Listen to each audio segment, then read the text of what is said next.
السلام علیکم. څونه کاله مخکې د انګلند په سرزمین کې څو نوجوانان لګیو چې هغوی یو گیم کوو. دغه گیم له ورکو د کرکټ نوم. په شروع کې دا گیم چا خوښونه، بلکې دا د انګلند د کم چرواها دي یا هغه خلک دي چې کم په بیکورډ علاقو کې اوسېدل، هغه به کرکټ کوو. دا چاته معلومه و چې هغه گیم ته کم چرواها کوي، هغه به د دنیا یو بهترین گیم جوړیږي چې هر یو کس په انټرنیشنل لیول باندې به هغه ګوري. کرکټ په دنیا کې د ټولو نه دویم نمبر بهترین گیم دی چې هغه تماشګر زیات دي په فوټبال پسې.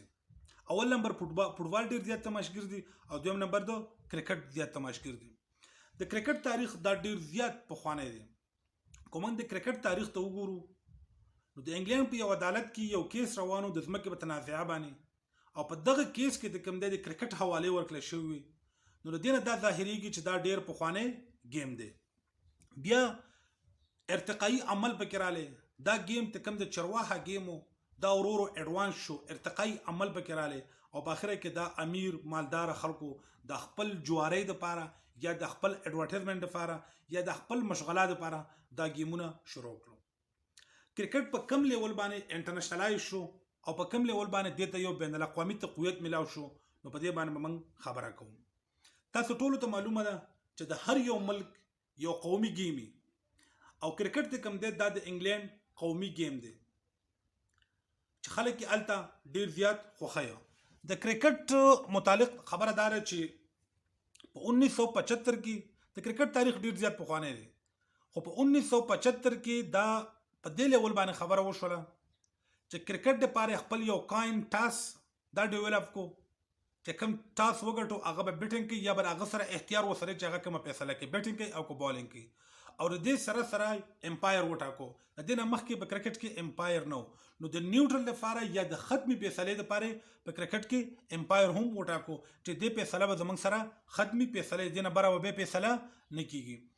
بیا ته کوم د ټولو نه اولنې ته کوم د کرکټ انټرنیشنل میچ شو، دا د امریکا او د کاناډا په منځ کې وشو. اوس خو د امریکا او د کاناډا ټیمونه په میدان کې نشته، خو دا عام ته کوم انټرنیشنلی کوم گیم وشو د امریکا او د کاناډا په منځ کې وشو. د ټولو نه اولنې دوره ته کوم وا د ټول اولنې میچ کوم دا د استرالیا او د انګلند په منځ کې وشو. استرالیا په 45 رن باندې دا میچ وګټو په 1877 کې، او بیا په 1882 کې استرالیا ته کوم دی انګلند ته وزټ وکړه، خو دا د کامیاب وزټ نو. د دغه نه بعد د کرکټ په میدان کې ټیمونو خپل مینه محبت ظاهره کو او افریقا هم په کرکټ کې شامل شول. بیا په 1978 کې په 1878 کې د کرکټ لپاره رول داسې وو چې څلور باله به یو اورو. بیا د څلور بالو نه دا چینج کو 8 بالو ته یو اور، او په 19 صدی کې بیا شپږ باله یو اور باندې کنفرم وشول. دا اوسه پورې ته کوم گیمونه روانو، د دې گیمونو څه پراپر منیجمنت نو. دا به څلور ورځې روانو، 15 ورځې به روانو. خو ته کوم د سیریز گیمونه وشولو نو د ټول نه اولنې ته کوم ټورنمنټو دا په 1912 کې وشو چې دا دومره کامیاب ټورنمنټ ونه شو. د دې نه بعد په دې کې به ارتقایی عملونه را روانو. د وخت سره به دا گیم ته کوم دی دا ډیولپ کېدو. خو د اوسه پورې ته کوم گیم کې دونو دا به 3 ورځې 15 ورځې دا گیمونه سٹارټ. بیا یو گیم داسې و چې هغه کې مسلسل 3 ورځې د بارانونو مسله وه، نو دغه د وجې د هغه لپاره ټایم ډوریشن کم کو 40 اور شول، او دغه 40 اور ته کوم گیم وشو نو دا خلکو ډیر زیات انجوای کو او خوښ کو.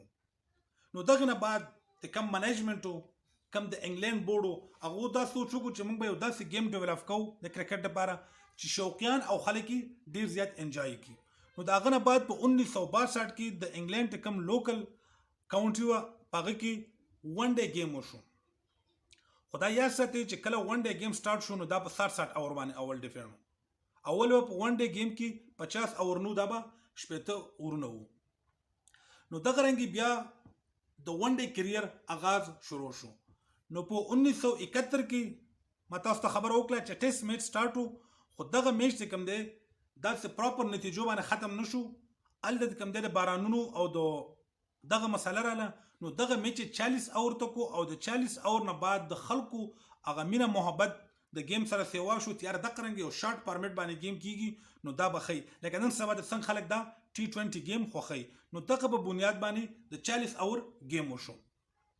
بیر دغه نه بعد د کرکټ د ون ډے آغاز وشو په 1975 کې د کرکټ د ورلد کپ د کوم دی دا اولنې ون ډے گیم وشو چې دا ویسټ انډیز وګټو. د کرکټ اولنې ون ډے ورلد کپ گیم په 1975 کې وشو دا ویسټ انډیز وګټو. دغه نه بعد سیکنډ ورلد کپ د کوم دی دا په 1979 کې وشو دا هم ویسټ انډیز وګټو. بیا تل کوم دی په 1983 کې وشو دا انډیا وګټو. همدغه رنګ د دې کومه سلسله وه د ورلد کپ دا مسلسل روانه وه.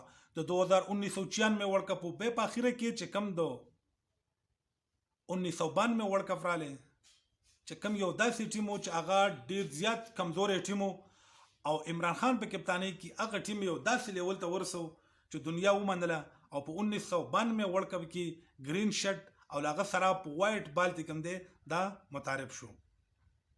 بیا په 1996 ورلد کپ رالی بیا 2003 رالی حتی تر دې پورې چې 2019 پورې ون ډے ورلد کپ وشولو او دا گیم ته کوم دی دا یو انټرنیشنل گیم جوړ شو. د دې گیم مقصد دا هم چې د دې د وجه بعد د ممالکو په منځ کې یو ګډ ریلیشن ډیولپ کیږي د دیو کلچر ایکسچینجینګ به کیږي د دیو به د یو بل سره مینه محبت پیدا کیږي. خو د بدقسمتۍ نه چې کله دا گیم دی ریجن ته رالی نو دلته د دې گیم نه موږ نفرتونه پیدا کړو. وره گیم به د تو د کرکټ د ګراوند پورې محدود ساتي. گیم به تا خپل ذاتیات ته نه راولي او گیم به تو انجای کې گیم به تا خپل انا نه جوړي. نو زمونږ ته دې ریجن ته دا گیم رالی نو دې نه موږ دشمنۍ نه شروع کړي. د دې ملک سره مې دشمنی ده دا ملک مې خوښ دی دا سپورټ کوم دا نه سپورټ کوم دا د هر یو کس خپل یو خصوصیت دی دغه به کوي. خو کرکټ به یا گیم به موږ په گیم په لیول باندې پلی کوو. د دې نه بعد بیا په 2003 کې ون ډے T20 گیم انګلند کې متعارف شو.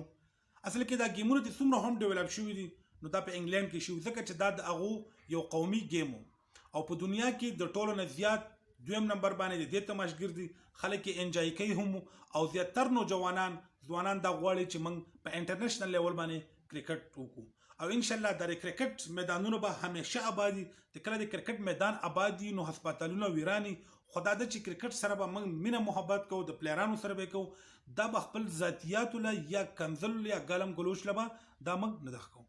مهرباني جی. السلام.